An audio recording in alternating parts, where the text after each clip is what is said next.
We got the Sunday games in the books. We're looking forward to the Monday night game. We got week 15 coming up. We got to prepare for that. We're going to take a look at the next-gen stat charts and look at these running backs. The guys who got a chart, we're going to see where they're in the football. We're going to look at their workload, and we're going to project out forward and see or try to predict their fantasy production. Before we dig in, you need to click that subscribe button right now. We do this every Monday, looking at the charts, recapping, and then Tuesday we go deep on the waiver wire. Wednesday we go deep on the waiver wire, and on top of that we deep dive the trending players so you can get more information on those players on whether or not you need them for your team.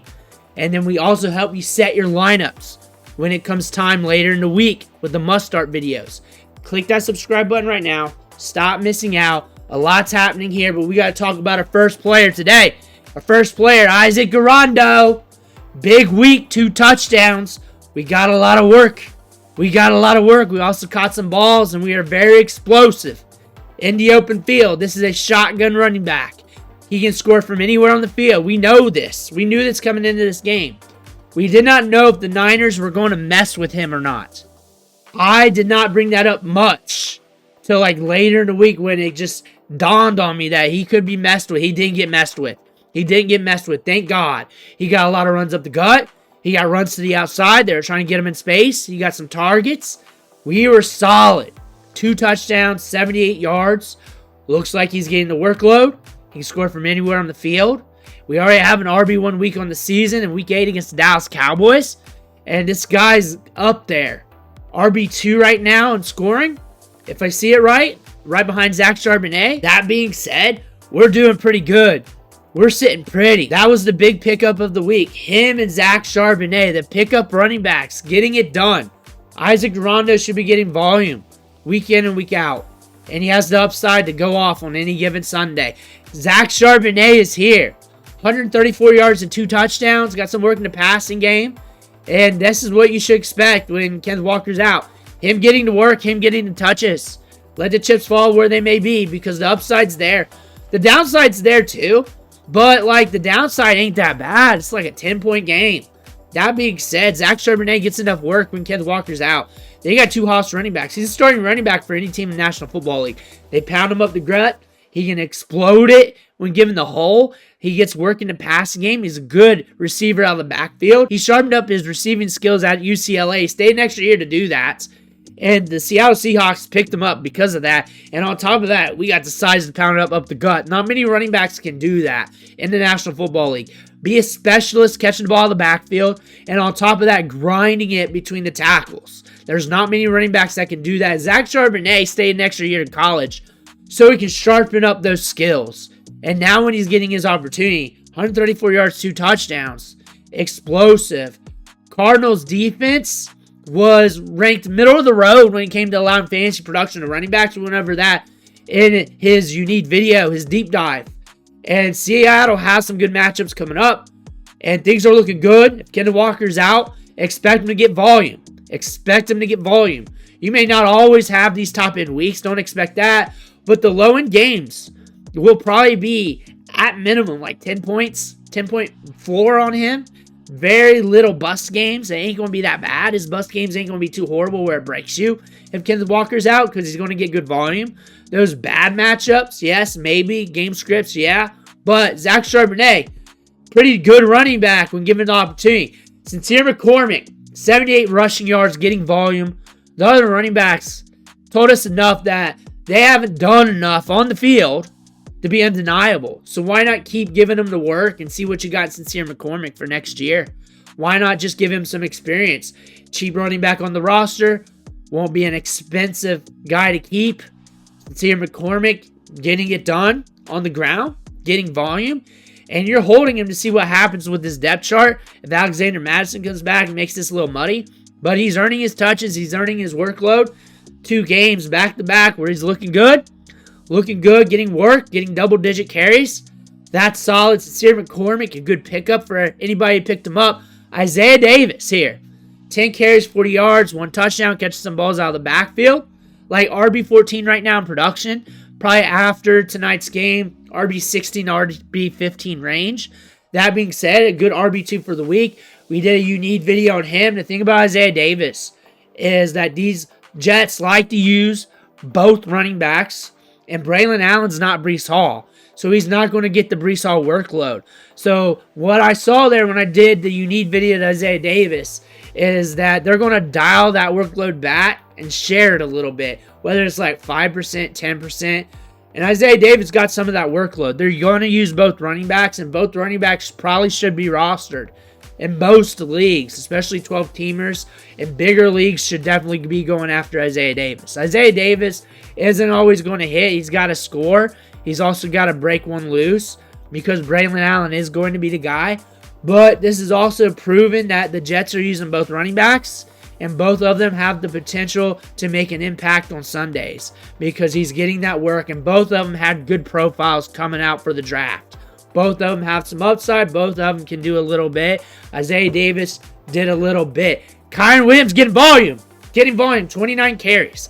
One thing about this, enjoy the production while you got it. Enjoy your 2024 season. Hopefully 2025 season too. Make sure you got Blake Corum stashed as an insurance policy because that's a lot of work.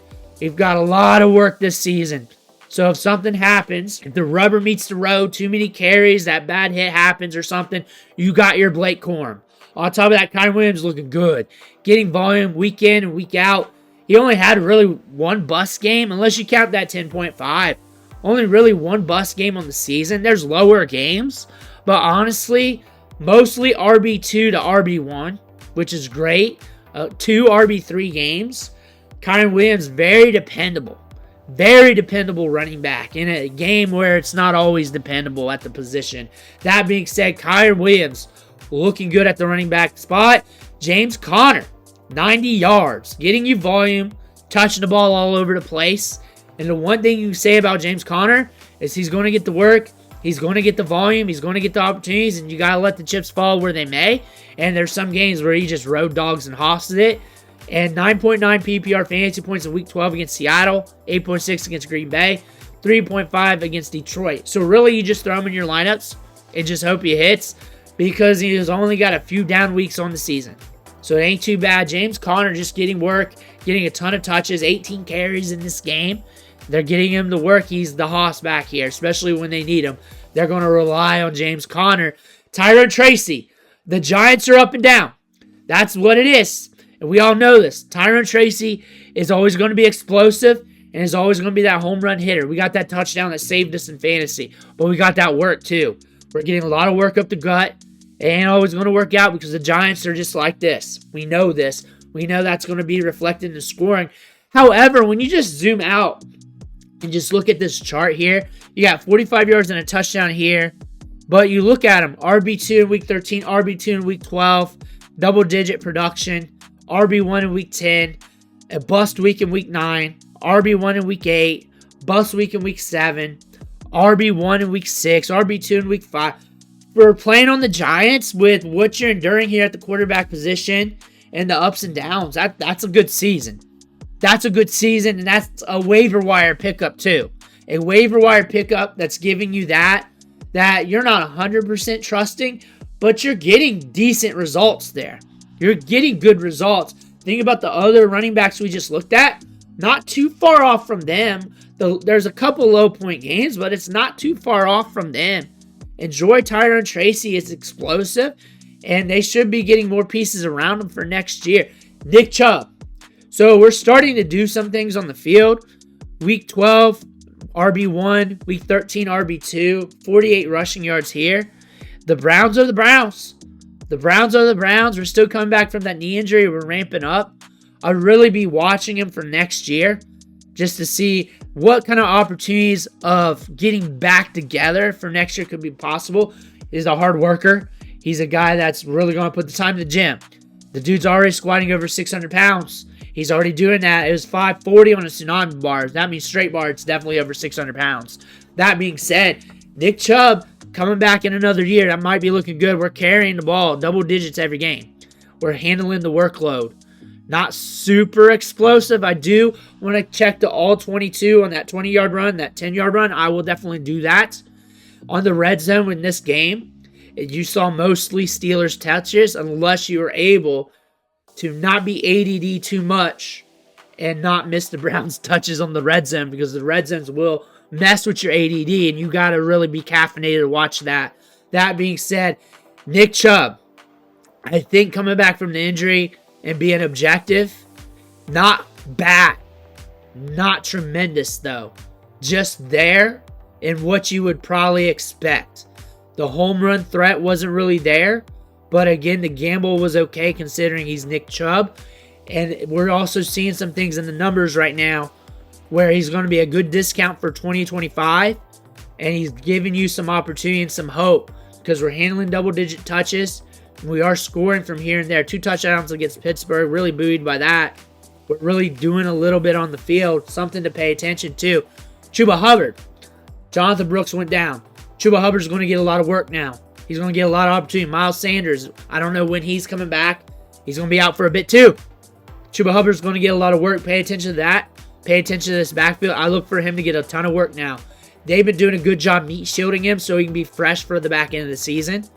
That's a good thing for him because he's going to get more work.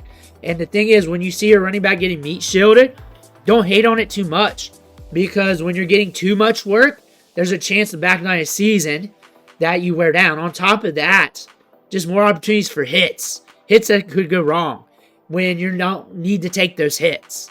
I'm talking about Kyren Williams, really. But Chuba Hubbard here is probably going to get more workload, but he's fresh right now. He should be able to handle it pretty good because he was meat shielded by Miles Sanders and a little bit Jonathan Brooks throughout the whole year. And he was very productive. He's been more efficient too. Very efficient with his workload. He should be getting more workload and be pretty efficient with it. Josh Jacobs getting touchdowns, getting work, getting carries, part of the Packers. Just analyzing his season here. I know I get a lot of start-sit questions with him. A lot of people questioning him.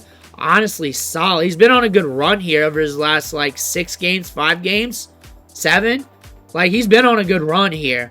A couple RB2 weeks sprinkled in. Since week 5, he's been solid. And he's only had 1 bust week on the season. Josh Jacobs, you just throw him in there. He's getting the workload. He's on the Packers. They're moving the ball. They're in great game scripts. Josh Jacobs is always going to give you that upside. Bad matchup, good matchup. At least you know he's going to get the touches. He is due for a bust game. It's been since week 3. However, that's not really analysis. It's just looking at those numbers there. It's kind of due, but he's also on a hot run right now, getting that volume. Looking at DeAndre Swift, Caleb Williams got to get right. Caleb Williams got to get right. On top of that, DeAndre Swift had a hot run, and now we're cooling off. That makes sense considering DeAndre Swift, considering the offense, considering the team, considering this whole team's rebuilding, retooling, developing, however you want to call it. DeAndre Swift, that makes sense. He could pop off on any given Sunday. He's a guy you really got to monitor the matchups with. We're still getting double-digit workload. That's very encouraging.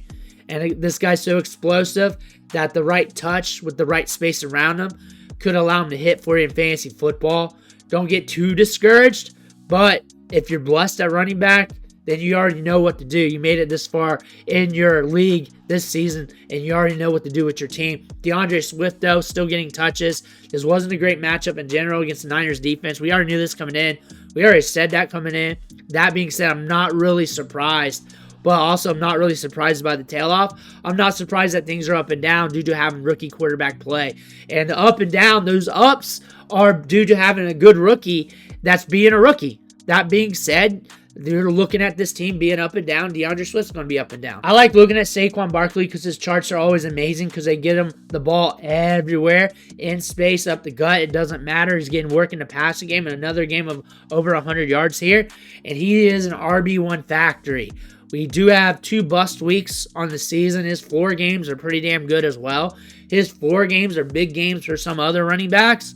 Saquon Barkley is an RB1 factory, averaging 24 PPR points per game. Expect that going forward. I have not received 1 start-sit question. I don't think, maybe week 1, maybe. But I have not received 1 start-sit question with him. I'm really proud of you guys for not asking that on Saquon Barkley after seeing this. You guys did a good job this year. Those are the running backs that we're looking at from the next-gen stat charts. Let me know what you think in the comments below. Make sure to hit that subscribe button on the way out. Well, thank you for watching, Catch you on the next video.